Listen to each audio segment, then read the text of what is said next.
Bien, muchas gracias por estar aquí, gracias por haberme invitado a esta presentación. Es un gusto volver a estos lugares que hacía tiempo no visitaba, no pisaba. Decíamos con Jorge, a pesar de estar en la ciudad, cada vez nos vamos volviendo más extraños dentro de ella, y de estar aquí nuevamente después de algunos años es un gusto, sobre todo por los amigos a los que uno ve. Y quisiera decir que, a pesar de que me gustaría más conversar del libro, quiero leer ese texto que escribí, porque fue un ejercicio también de memoria el haber visitado este libro de Gaspar, conocerlo, disfrutarlo, y quisiera mencionar algunos detalles. Gaspar Aguilera y su vocación de náufrago. Cuando casi había dejado de ser adolescente, iba a eventos literarios en la llamada Casa de Cultura, escuchaba a los parroquianos del público de los eventos que hablaban de los poetas jóvenes, de los escritores jóvenes de la ciudad. Los eventos literarios los protagonizaban en su mayoría dichos poetas y escritores.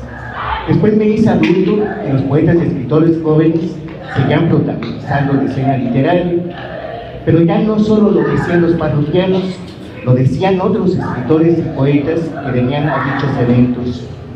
Tiempo después, supe quién había acuñado el referente, que era un poeta de Aguascalientes, don Víctor Sandoval, aunque no debería creer tan vehementemente esto, ya que recordemos que por lo regular ellos son muy buenos mentirosos, y me lo contó un poeta. Políticos han ido y venido, de muchos de ellos ya ni nos acordamos, quizás porque su transitar por la escena cultural no fue trascendente. De otros ya no queremos recordarlos, burócratas grises o bestias negras diluidas en el tiempo. Hoy casi soy un anciano, sin embargo, he asistido a un milagro. Los poetas jóvenes, los escritores jóvenes siguen entre nosotros. Pero hablemos ahora de Presencia del naufragio, ese mágico libro en cuyo interior encontramos otros tres: Circo Romano, El náufrago de agosto, así como La escalera al cielo desde La Habana, el cual sabemos se terminó de imprimir en el mes de agosto en los talleres gráficos de Silla Vacía, con un excelente trabajo de Miguel Ángel García. Presencia del naufragio de Gaspar Aguilera es una cristalización verbal que amalgama el desastre cotidiano y la desdicha del amor y el desamor, esos dos motores de la poesía que aún siguen girando y entregándonos algunas piezas increíbles como las que de hoy hablamos. Presencia del naufragio es una pieza hecha de insomnio de mente y lucidez diáfana, en una disolución de realidad sometida a las más altas temperaturas. El producto no contiene una sola partícula de mentira, ya que en su gran mayoría la poesía y la verdad le habitan. Presencia del naufragio es una mirada transparente a la vida, un asomo a los océanos cotidianos del desastre y las sombras que produce la desdicha. Comenzaré por referirme a la última parte del libro, Escalera al cielo desde La Habana, es decir, la parte de los cuentos, la prosa edificada con calma y revisada después de Noviembre y Pájaros, de nuestro autor de esta tarde. En ella hay historias nuevas y hay historias que ya conocíamos, pero que era necesario que nos las volviera a contar el autor. En la historia que le da título a este apartado encontramos en su primera parte, cito: al acercarse a apagar la vela, del soplo pasaron a los labios y el himno dibujó su perfil en la oscuridad. Las manos se apretaban como si fueran los restos de un naufragio sobre la superficie blanca de la mesa. Un gato atravesó la ventana vigilando con discreción a los amantes entre el ruido del mar y los gritos de autos lejanos. Quizás cito esta parte del relato para decirles que nuestro autor es ese testigo de tantas y tantas historias de naufragios, o quizás él también las haya vivido, no lo sé, pero celebro la existencia de esta nueva obra y agradezco la recuperación de algunos relatos, ya que en mis naufragios personales había perdido esa obra, pero recordaba esa perversidad, esa especie de humor negro e intemperancia que hay en la historia de Pez de Fuego, una de mis historias favoritas, esa historia de Rosalía y su sutil venganza. 28 relatos que nos dan la respuesta de que es posible que un poeta haya esa certeza de encontrar un buen narrador, o quizás de que los narradores es posible encontrar poetas. El primero de los libros, Circo Romano, sin recurrir a la acepción que el autor nos refiere en diccionario Bompiani, es la parte donde anida la poesía en forma de verso en el libro. Cabe advertir que la poesía habita en la obra completa, aún en la prosa, pero Circo Romano tiene luz propia, centelleante y breve, como esas rústicas que se llevan a cabo en este circo romano que es la vida. Pequeñas piezas tragicómicas algunas, otras son vistas a paisajes tristes que suceden en las calles de la ciudad en ruinas, que es esta que habitamos o de cualquier otra. En ella suceden la hostilidad del clima, la inclemencia de los discursos políticos, la gritería, la opacidad general de las especies pensantes. Circo Romano es medio centenar de poemas de mediano a breve aliento, tienen raíces en un juego que comienza por sentirse en ese infierno del desahucio que es la vida, con un tono de pequeña venganza. Cito: quisiera arrojarte a los leones solo para compartir esa maravillosa antropofagia de tu piel salobre y redentora. La mayoría de este medio centenar de poemas tiene tono de luz ligeramente obsesiva. Cada página son pequeñas obras de una alta manufactura poética, son experiencias cubiertas por apenas unas cuantas líneas. Algunos otros tienen unas cuantas líneas más de escritura fosforescente, brevedad elegante y agresiva, con pequeños márgenes de un silencio dentado por ausencias y abandonos. Los campos semánticos de las piezas son diáfanos y están separados los femeninos de los masculinos. Los primeros tienen tonos de homenajes y cumplidos, casi son sonámbulos y solitarios, fluyen amorosamente en el texto. Los segundos parecen espigas, espoletas y, varias veces, asemejan espinas. En presencia del naufragio, la poesía es una cicatriz en prosa. Leo esta segunda parte del libro y de inmediato me hace pensar en Gilberto Owen y su Sinbad del Varado, aun cuando su naufragio ocurre en febrero. Esa sensación de desastre se siente en agosto. Son unos 30 textos bajo el rubro del náufrago y agosto. En estos textos hilvanados por la poesía con el signo del desastre, acudimos junto con su autor a presenciar cómo en el 8º mes del año ocurren una serie de historias. Dice nuestro autor: como un náufrago cerca de alta mar, vio escenas borrosas y grises, parejas de la mano protegiéndose de la lluvia de agosto, mujeres maduras oliendo a primavera y con todos los poros abiertos al fuego necesario, hombres sordos que han olvidado su misión principal en este mundo, ancianos reclamando al tiempo, encuentros frustrados e inevitables, adolescentes radiantes ofreciendo su inexperta y cálida pasión. El náufrago no encontró el verso como un vehículo para contarnos lo que ve, y somos junto con él testigos de una foto austral. Recibimos y leemos una carta llegada de La Habana y conocemos una bella y triste historia que bien pudo ser una novela: la de Irene y el verano, la diosa del amor con cabellos dispersos, carnes desnudas, se exhibía en la proa al sol excesivo que nuestro autor toma de Neil Nedigan en el navío de oro. ¿Saben a qué se parece Irene?, pregunta nuestro autor y responde: a las sensaciones que provoca escuchar el saxofón de Jan Garveran bajo la lluvia y los relámpagos. El verso no es necesario para escribir estas imágenes, sí la poesía para contarlas. En el poema 12 de esta historia nos dice: hace frío y Irene, y los recuerdos se acumulan en el torbellino escalofriante, y en el 14 cierra la historia, como aquel otro personaje de Gaspar en Los ritos del Orceso, que se marcha bajo la lluvia repitiendo entre dientes: Irene, Irene, Irene, Irene, Irene.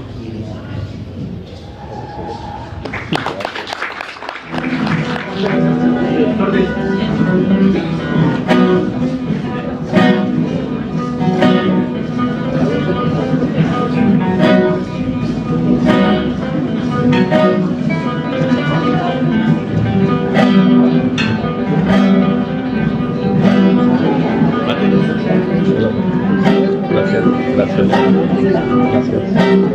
Hola, mi querida María.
Muchas gracias, Miguel Ángel, por esa preciosa pieza que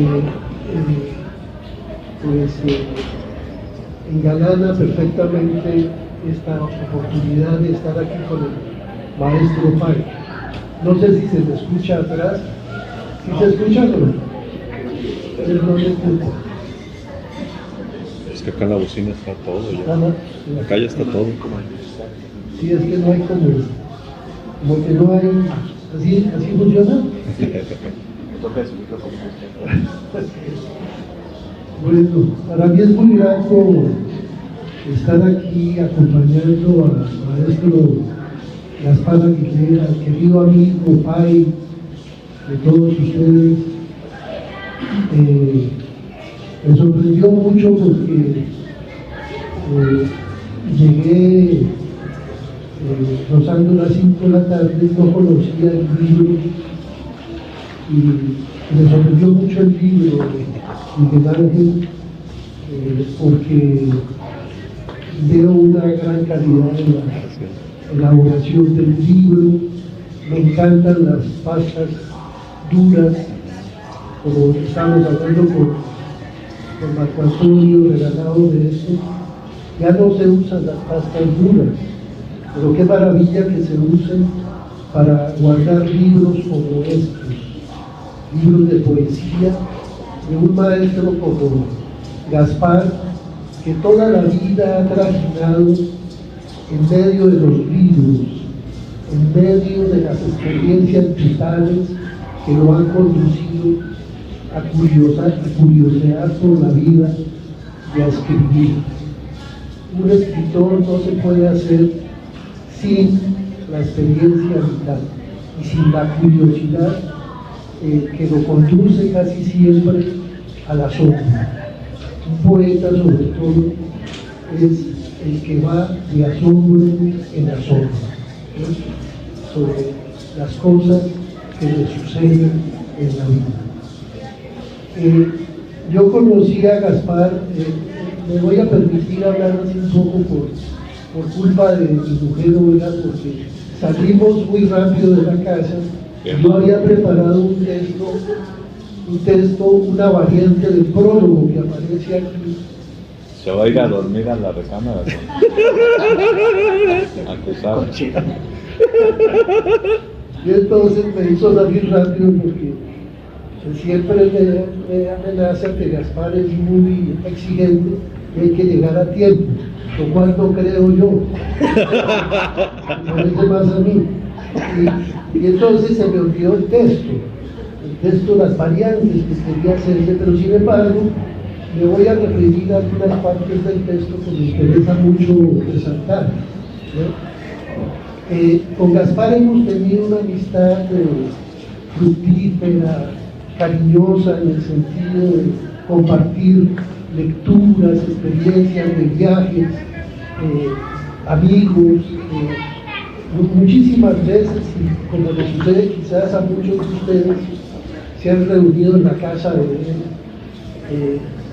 La casa y la sala de Gaspar son una referencia para las personas que vienen aquí a diferentes actividades literarias, ¿no? Recuerdo a varios poetas, escritores que venían a encuentros, a festivales de poesía, y siempre terminaban en la casa de Gaspar. Hablando de todo, bebiendo, cuando éramos jóvenes, todavía lo hacemos, todavía, porque precisamente Marco comentaba eso. Es misterioso como sucede todo. Yo conocí a Gaspar joven, yo era joven, y lo veo ahora, y seguimos siendo jóvenes, seguimos siendo unos jóvenes. ¿Sabes por qué? Porque seguimos manteniendo la llama del entusiasmo. Solamente el entusiasmo es lo que conduce a empresas audaces.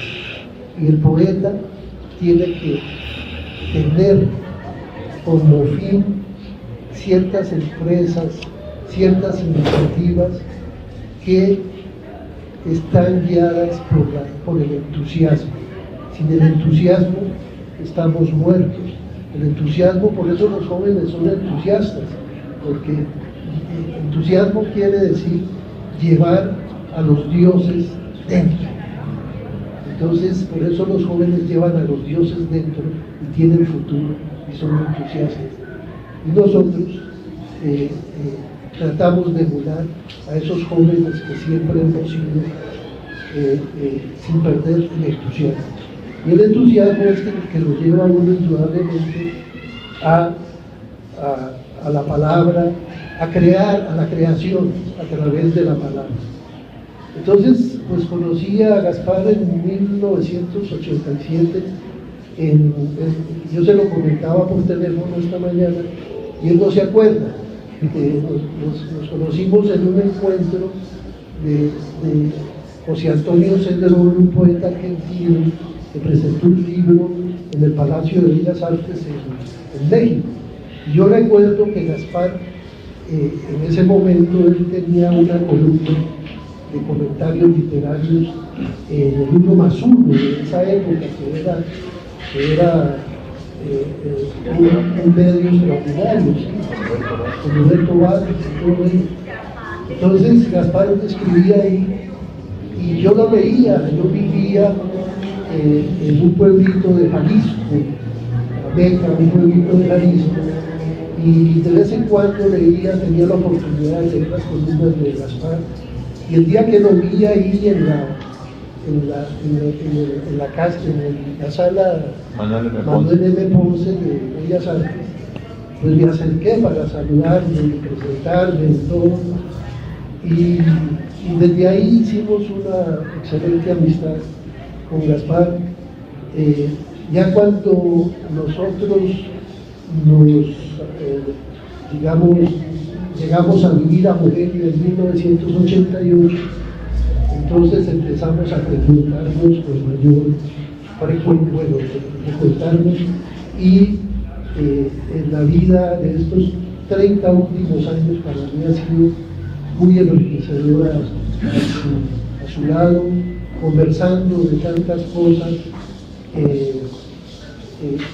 sobre todo leyéndonos cosas y leyendo libros que les gustan, ¿no? Voy a permitirme leer de todas maneras una parte de lo que puse en el prólogo, porque me parece que digamos, que se ha mantenido siempre como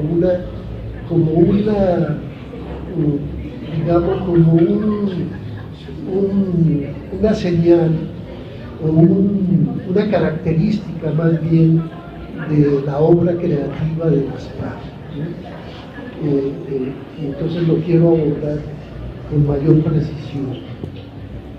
Toda la poesía de Gaspar es un poema largo. Bueno, esto es una hipótesis mía un poco alocada, pero creo que por lo menos lo experimento con él de esa manera. Hay varios temas en la poesía de Gaspar: el viaje, el erotismo, la pérdida, que son frecuentes en la poesía gaspariana. Toda la poesía de Gaspar es un poema largo, extendido en todos sus libros. Edgar Allan Poe solía decir que un poema largo no existe. Un poema largo es una simple sucesión de poemas breves. Con los poemas breves de este nuevo libro llegamos a la cúspide del poema largo que Gaspar ha tramado e imaginado toda su vida. Yo creo que eso le pasa a las personas que escriben. Se la pasan toda la vida empecinados en ciertos temas, en ciertas formas de expresarse, y son muy fieles a esas expresiones. Y resulta que con el tiempo todo esto va madurando y va fructificando en libros de poemas que tienen un hilo casi invisible que los une. Es un hilo que une a un libro a otro de manera misteriosa.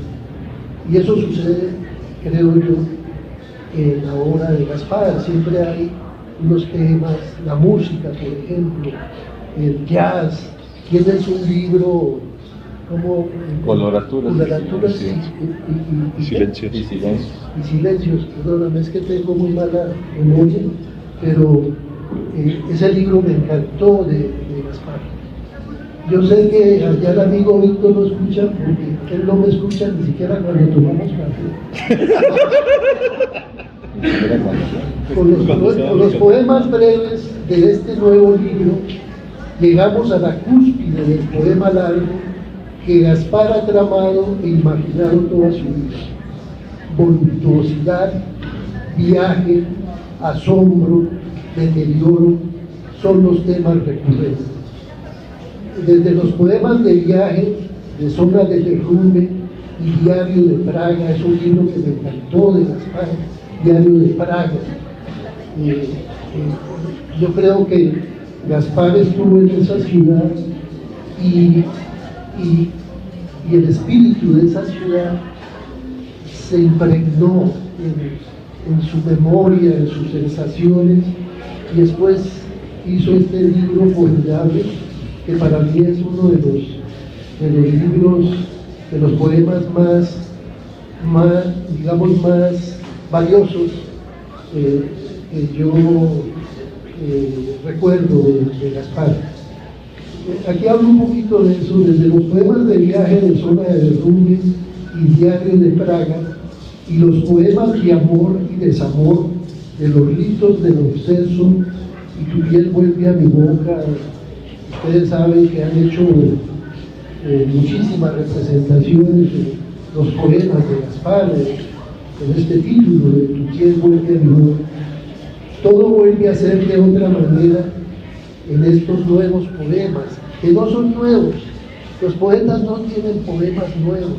Los poetas siempre están escribiendo temas viejos desde la adolescencia, desde su temprana juventud. Siempre se escribe el mismo poema. Bueno, pero de alguna manera hay que llamarlos, son poemas de los últimos años de Gaspar, de los últimos 10 años, pero que son poemas que se diferencian un poquito a los anteriores porque estos son juguetonamente duros, descarnados y descreídos. Esto me parece muy importante. Son poemas descreídos, porque a veces en la anterior poesía, en algunos poemas de Gaspar, había cierta, no sé si decirlo, Gaspar, había cierta, existe la palabra melcochez. Mejor cursilería. Me siento menos ofendido. Bueno, pero estos poemas, a diferencia de algunos son juguetonamente duros, descarnados y descreídos, que ahora se anuncian en presencia del naufragio. Por ejemplo, estos versos, desde el primer momento, ahora no sé si es un poema viejo, Gaspar, creo que no, pero me llegan ecos de nuestras conversaciones y están muy a tu estilo. Son poemas tuyos que dice: el que pierde las palabras tiene los días contados, el que las ha comprometido ante el mejor postor casi está condenado. Me acuerdo de un poema, en días pasados murió José Luis Quesada, un poeta hondureño muy querido, lo conocí en Costa Rica, y me acuerdo de unos versos que tienen que ver con el mismo espíritu de Gaspar. El poeta es el que conserva la esperanza, los otros la abandonan y la atropellan. Entonces, en este mismo espíritu nos advierte el autor en los primeros versos del libro. Y de pronto, uno como lector puede detenerse y verificar cuántos de lo que se dicen o que se creen poetas en la actualidad tienen los días contados, porque extraviaron las palabras.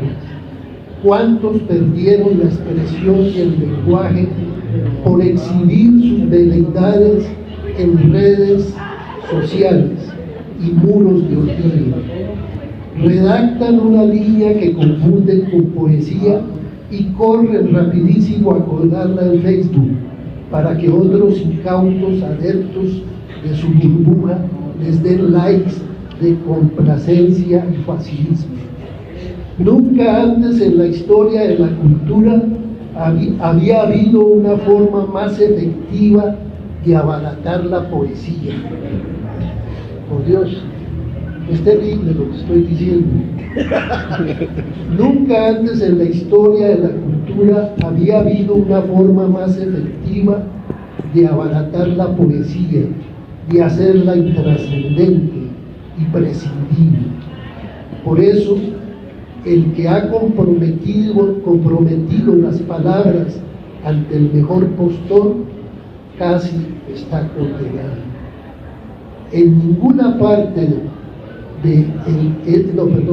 en alguna parte del Náufrago de Agosto, que es uno de los poemas que viene aquí en el libro, salta esta línea poderosa de Gaspar. Ni siquiera en esa frivolidad contemporánea que es el Facebook pude hallar cómplices en esta hora aciaga.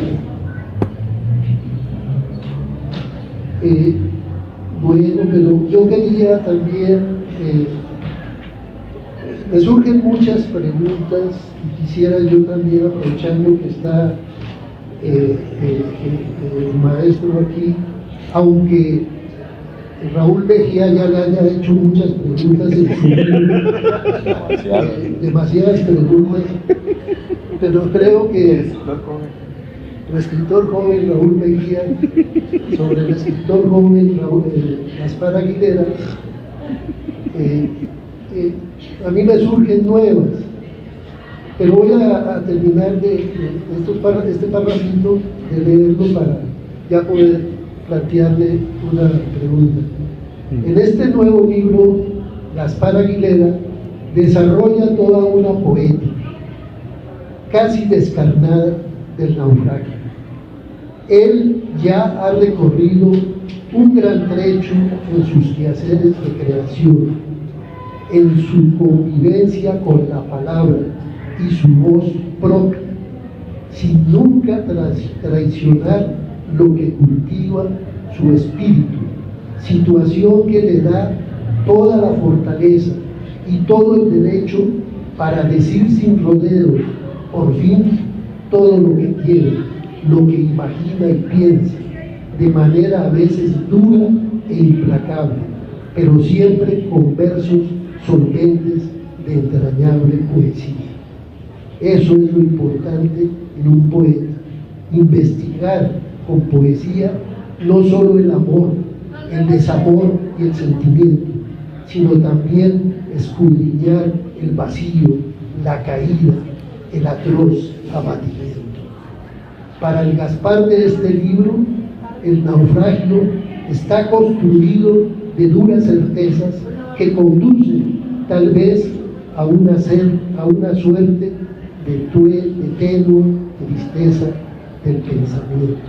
Esto me hizo recordar, hace poco estaba yo leyendo un pequeño libro maravilloso, precioso, de George Steiner, que se llama 10 tesis para la tristeza del pensamiento. Y me sorprendió mucho. Yo ya había escrito para el prólogo, esto lo escribí en mayo, y yo leí el libro de Steiner en julio, y me sorprendió mucho que una de las tesis de Steiner para la tristeza del pensamiento es precisamente esta que subyace a la obra de los poetas. Y pensar que de lo único que uno precisa es conversar con alguien, dice Paya. Estos son versos que yo guardo de una manera muy especial, porque a veces lo único que uno necesita para estar bien es conversar con alguien. No sé si ustedes recuerden una canción de Leonard Cohen que dice más o menos: no puedo detener la lluvia, no puedo detener la nieve, pero podemos bailar hasta el fin del amor. Eso es lo que hace Gaspar con su poesía. Él no puede detener la lluvia, no puede detener la nieve, pero a su manera, con las palabras, con la imaginación, puede bailar hasta el fin del amor. O como decía Neruda, es por esa razón que podemos caminar cantando. La manera de poder seguir caminando y cantando. Dice los versos de Gaspar: cuando todo lo que necesitas urgente e inevitablemente es hablar con alguien, contarle los detalles de este desasosiego, de este feroz desaliento, este pesar por todo lo que vergonzosamente nos rodea y oprime. Y bueno, ya para terminar, el halo del final se difumina cada vez más, se quiebra sin remedio con cada respiración, con cada aliento. Dice Gaspar, se siente más lejana e inalcanzable la orilla. Estos poemas de náufrago son vislumbres de la memoria amorosa, del beso salobre que la humedece del simple hecho de dialogar sobre nuestro maravilloso y fatal destino. Esta última frase es de un verso sobre nuestro maravilloso y fatal destino. Solo hablar, balbucir y luego el olvido, nada más, dice Gaspar. De nuevo la muerte nos enseña sus huellas inefables. Su guadaña pestilente trasiega demasiado cerca de nosotros. A cada respiración, a cada aliento, se siente más lejana e inalcanzable la orilla. ¡Qué maravilla no haber creído nunca en paraíso! Les recomiendo adquirir Presencia del naufragio. Y quisiera nada más para terminar, que me saque Gaspar de una duda, pero no es que una vez Raúl Mejía le estaba entrevistando para su libro a Gaspar y le hizo una pregunta muy pícara. Y le preguntó: Gaspar, ¿cuándo fue tu primera experiencia sexual? Y Gaspar muy tímidamente, porque su mamá estaba a un lado. Todos queremos mucho a doña Cristina, era maravillosa, y ella estaba escuchando. Y yo me reconocí así, le dije: bueno, Gaspar, a ver qué va a decir. Y dijo: no, eso fue como a los 17 años. Dijo eso y la mamá le dijo: no, mijito, no seas mentiroso, fue a los 14 con fulanita. Eso quiere decir que las mamás de los poetas tienen más memoria. Mucho más. Pero ya sobre el libro yo quería preguntarle, Pai, porque tuve dudas al principio. Entiendo que los relatos del final del libro son de muchos años, de para acá, son de distintos años, ¿no? Pero los poemas, yo creo que sí son poemas que no son viejos, es decir, en poesía no ser viejo es 10 años, 15 años, ¿no? Son poemas que se trabajan mucho, que se escriben lentamente, porque el poeta sabe que el poeta escribe no para ganar plata, sino para ganarse el alma. Entonces, quisiera preguntarte eso, esos poemas, los del primero y segunda parte del libro, me imagino que son poemas de los últimos 10 años, ¿no? Sí, de 6 cuando menos para acá. De 6, o sea, más nuevos. Sí. Entonces, pues me congratula mucho el hecho de estar aquí acompañando a Pai con todos ustedes, queridos amigos, muchas caras conocidas, muchas personas que conocen a Gaspar, que han asistido a sus talleres. Gaspar es toda una referencia en Morelia, en Michoacán. Es un creador empecinado, inteligente, que a pesar de que ha tenido muchas cosas en contra, a pesar de todo eso, él conserva la esperanza en la palabra. Muchas gracias.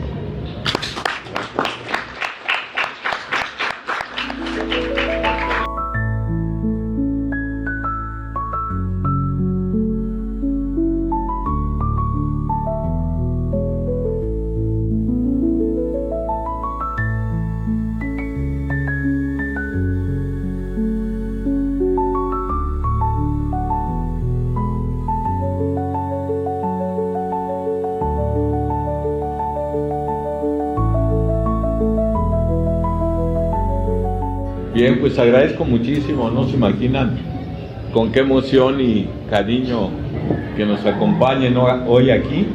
Ya después de esta balconeada de Jorge, me dan ganas de nomás despedirme, pero todo sea por la amistad que hemos tenido con él, Olga, sus hijos y todos ustedes que están aquí presentes. Sí, pues efectivamente este libro, que afortunadamente sale bajo el sello de Silla Vacía, con Miguel Ángel y su equipo y todos sus colaboradores. Le agradezco de una vez también la presencia de Aurora, que ha sido parte definitiva en este proyecto y en este entusiasmo. Es una compilación de textos que tengo trabajando desde hace como 6 años, y platicábamos con algunos amigos que por lo general cada libro uno se entretiene, bueno, es un caso personal, mínimo entre 2 y 3 años para corregir, para revisar, para volver a leer, y aún así pues publica uno cada cosa, ¿verdad? Que ya ni modo, como dice el dicho, después del niño en el pozo y el libro publicado, ya no hay manera de remediarlo. Pero es un trabajo que me interesaba mucho compilar, y que pudiera ser una muestra, digamos, del trabajo de esta última década, como dice Jorge. Y bueno, vayan ustedes a saber si viene a ser también ya una especie de testamento. Yo espero que no, pero somos parte, comentábamos con la maestra Alejandra Zapovalova, otra queridísima amiga de toda la vida, que al vernos aquí reunidos muchos de los que estamos presentes, uno hace un recuento y podríamos decir que es una lista de sobrevivientes, no solamente por el transcurso del tiempo, sino realmente, fíjese qué terrible, ¿no? Que ante tanto tragedia, tanto abismo, tanta situación trágica de todo tipo, social, política, cultural, en fin, aún así, pues qué bueno que haya esperanza y que todavía podamos pensar en que las cosas puedan cambiar, ¿no? En la primera parte del libro me permitiré leer alguna selección mínima para que podamos conversar y disfrutar de una copa leve de vino tinto y algunas botanas que nos trajo otro querido amigo Héctor Peña. La primera parte incluye el libro de poemas que se llama Circo Romano. La segunda parte es un texto en prosa poética, según yo, que se llama El náufrago y agosto, que tiene que ver con cuestiones existenciales, con el paso del tiempo, de la muerte, la aparición maravillosa y repentina del amor, etc. Y la tercera es una recopilación de cuentos, algunos publicados hace ya muchos años en un material que me publicó la UAM en México, pero complementada con otros 10 o 12 textos narrativos de más o menos reciente creación. Uno sigue trabajando, como decía muy bien Jorge, indefinidamente, pero pues sabemos que no todo lo que escribimos es publicable, y de pronto puede uno caer en esa acción que comentaba y asumía José Emilio Pacheco, ¿recuerdan? Él era un tipo que revisaba y volvía a revisar sus textos, y a veces cuando volvía a reeditarlos, él mismo confesaba que eran textos que a veces le parecían ya un poco extraños de tanto arreglo y tanta revisión que había hecho. Y por otro lado, como sabemos, cuando uno tiene ya cierto material que se piensa publicar, pues no hay más que las dos opciones que también comentaba otro excelente poeta francés, Paul Valéry. Decía que la poesía no tenía más que dos destinos finales: el cesto de basura o la imprenta. Entonces, pues desgraciadamente o afortunadamente así es, ¿no? Entonces voy a leer algunos poemas de esta primera parte.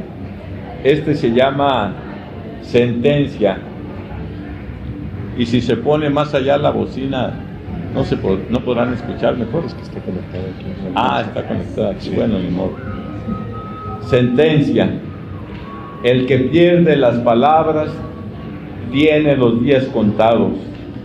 El que ha comprometido ante el mejor postor, el que las ha comprometido ante el mejor postor, casi está condenado. La palabra, esa frágil, violenta y poderosa inquilina. Este es un poema que a mí en lo personal me gusta, dedicado a mi padre, ya muerto, ya fallecido hace algunos años, pero que constituye esa figura mítica que todos extrañamos ya cuando no están con nosotros y cuya vida cotidiana se convierte de pronto en una especie de ritual, ¿no? Con todo lo que está alrededor de lo que a ellos les ha gustado. Se llama Autorretrato. Me miro en el espejo y veo el rostro de mi padre, la frente alta y digna, los labios poderosos, su humor interminable, su sentido del tiempo y de la moral, su impotencia ante la magia femenina, su creencia, como Rubén Darío, en el ensueño y el misterio como eterna atracción, entrecomillado, termino. Me veo yo, inundado de dudas, de zozobras, de arrepentimientos. Se va dibujando parte de mi rostro y escucho repetir a la conciencia taladrante, entre comillas, nunca segundas partes fueron buenas. Este poema es un poco combinada la cuestión política o ideológica con la crítica, ¿no? O la autocrítica, haciendo alusión a los personajes que todos hemos estado cerca alguna vez y más en la infancia. Se llama Crucifixión. A mi derecha, Judas, miembro del partido opositor. A mi izquierda, Barrabás, psicoanalista y traidor ideológico. Y pensar que puedo convertir todo esto en una pesadilla. Pero, ¿convendrá a mis intereses políticos? No tiene nada que ver con la cuarta generación.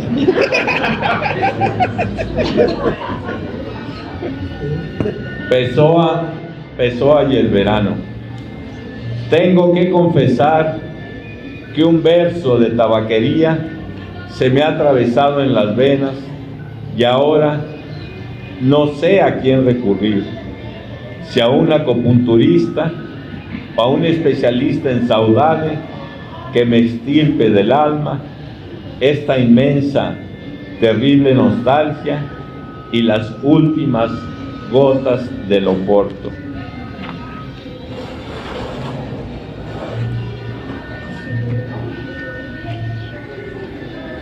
Otro poema dedicado a mi padre es ese afán a lo mejor de recuperar a estas figuras que va a ser imposible desde luego hacerlo, pero uno lo intenta como cuando se revisan los álbumes fotográficos, ¿no? Amarillentos y desgastados, pero tratando de encontrar ahí todavía algo de ellos. Se llama Biografía pasada por agua, Autorretrato 2. Mi padre también solía llorar inconteniblemente en tardes lluviosas como esta, recordando mientras oía un tango o un bolero algo que le inundaba el alma. En silencio compartíamos su nostalgia, llorando nosotros de impotencia y viendo en él a San Sebastián asaeteado por el amor perdido irremisiblemente. Otro poema breve de los que vienen en el libro está dedicado a una amiga querida que, bueno, lamentablemente creo que no llegó, a Noelia Ventura, a partir de unas fotografías muy sensuales que alguna vez compartimos. Retratos para Noelia Ventura. Un canto inmemorial se desprende de la noche fría, se eleva por encima de los hombres, de ahí desciende lentamente para arrojarse de tibia manera en el corazón y la memoria de quienes creen aún en la utopía, sin pensar que el canto viene de un corazón verde, de unos dedos vegetales que amorosos pulsan la guitarra del deseo. Este poema breve lo dedico también con mucho cariño y afecto a Oralia Beltrán, una querida amiga que ella sí pudo venir y que ojalá, espero, le guste, y si no, pues pido disculpas adelantadas porque ya está publicado. Se llama Luz. Pronuncio tu nombre y todo tiembla. Me encuentro con tus ojos y la realidad cambia de sentido.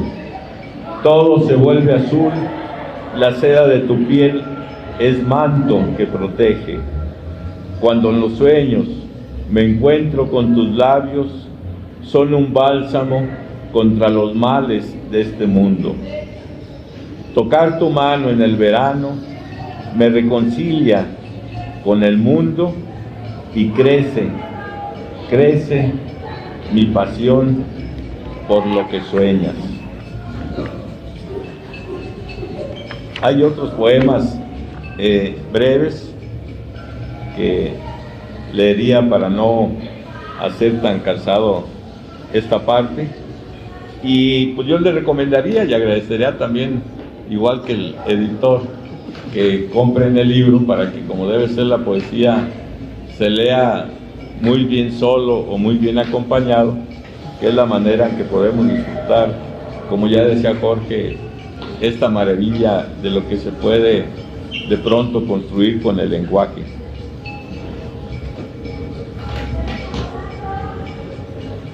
Leo un fragmento de lo que Jorge enunció un poco. De nuevo la muerte nos enseña sus huellas inefables. Su guadaña pestilente trasiega demasiado cerca de nosotros.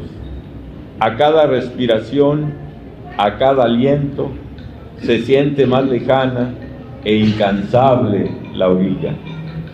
Qué maravilla no haber creído nunca en paraíso alguno. La decepción hubiera sido aún más desgarradora y contundente. Nos sigue quedando como última salvación el abrazo inesperado, sentir la voz como algo que sale de la boca, pero que tiene su origen en la raíz del alma insatisfecha. Cada línea, cada color, cada textura, cada palabra han sido como un acto de gratitud hacia la espera, como quien crece violentamente junto a una sed de impostergable infinito. Testamento. Espero que no sea premonitorio. Que mientras ocurra la ceremonia y los trámites lentos de la cremación de mi cuerpo, se escuche la música que define y retrata nuestra época, que condensa los constantes altibajos y contrastes de nuestro espíritu. El lado oscuro de la luna de Pink Floyd, que le aumenten el volumen en la segunda y tercera parte en la que se escucha ese saxofón prodigioso. No serán necesarios ni el llanto ni el pésame hipócrita de aquellos que por las circunstancias se empeñarán en hallarme cualidades y virtudes que nunca tuve ni me interesó poseer. Bastará con que un leve e intenso recuerdo tuyo aletee brevemente entre tu corazón y tu memoria. Termino con un texto que dediqué con mucho cariño y admiración también a otro amigo entrañable, a Juan Alzate, y un grupo de amigos chilenos jazzistas que alguna vez estuvieron aquí en Morelia y compartimos varias jornadas memorables, como ya se imaginan. Se llama, hagan de cuenta que es una especie de crónica poética y un concierto, no sé si lo logré, pero el resultado quedó, creo, decoroso. Laguna Larga, para Juan Alzate, Claudia, Gonzalo Palma y Avidán. Ella voltea a verlo mientras él se sumergía nuevamente en las teclas de su piano y se dio cuenta que todo estaba perdido irremisiblemente. Era otra forma de saludar a todo lo que la pasión le removía por dentro. Cada frase cortada, según su propia respiración, lo llevaba de nuevo a esa intensidad desconocida, pero que hacía ver las cosas de otra manera. El contrapunto rítmico le hacía recordar algo parecido a la nostalgia, ver su pelo suelto atravesando la luna por el domo transparente, su suéter verde enmarcando su figura sensual y tibia, sus manos y dedos vegetales inaugurando la magia nocturna y victoriosa. Su cercanía, como siempre, abolía todas las preguntas. Ahora el ritmo era pausado, agua calma en la laguna de los deseos, luz crepuscular que recorría y bañaba el beso interminable, tono menor que traducía esa versión del fuego. La respiración vibrati le hacía compartir esa escala original de la ternura. Llueve sobre el lago, dijo. Las nubes, le contesté. Te amo y las breves y lejanas olas, me dijo. El ritual de estar hoy aquí, me dijo con lágrimas. Los pescadores, a lo lejos, le contesté. El deseo contestó con los ojos semicerrados. Su muslo empezó a brillar y acariciarme mientras dijo, la lluvia iba a contestarle la humedad y su lengua cerró mi boca. El cielo se oscureció sobre nuestras sombras. Empecé a rezar sobre su piel vespertina. Ella meditaba encima, callada, sobre mi aliento. La percusión en su vientre se fue haciendo cada vez más tiernamente acústica. Alguien al oído nos susurraba, y el futuro y el tiempo, y los sueños premonitorios, el derrumbe cotidiano, y ese lenguaje que nos mira obscenamente desde la cueva. No voltees a Lascaux, se refiere a las minas, ¿no?, de Lascaux. Carne de madrigal, y ámame como el cisne salvaje. Un estallido tierno y subterráneo salió del sax cobrizo y la densidad del aire fue otra. Un velo tenso, envolvente, cálido, encubrió lo que quedaba de la noche. Los músicos del grupo, que no podían contener el ritmo universal, íntimo, legendario, ahora los estremecía. El saxofonista, de gafas transparentes, y su instrumento espléndido, eran pasión y ternura sincopada. Un arco iris denso y transparente iba y venía en oleadas, del cuerpo dorado al fondo del escenario azul, y de ahí al corazón percutido 2, 3, 4 veces, ahora por esos arpegios pausados y rítmicos de un bajo pastoriano que marcaba latida y tiernamente cada minuto que iba acercando el reloj puntual en cada tambor y cada baqueta intermitente. Gonzalo Palma y su aura transparente y multicolor, es decir, Claudia, arremetían de nuevo, con más ternura que avasallamiento, sobre las teclas blanquinegras del febrero o la chorrillana. Ahora era la ciudad viniéndose desbocadamente de los 45 cerros. Esta alusión es directamente conectada, como ustedes sabrán, de una ciudad maravillosa y mágica, casi como Praga, que es Valparaíso, ¿no? Valparaíso, en Chile. Ahora era la ciudad viniéndose desbocadamente de los 45 cerros, sus casas, sus balcones, en el aire y grafitis elocuentes y multicolores.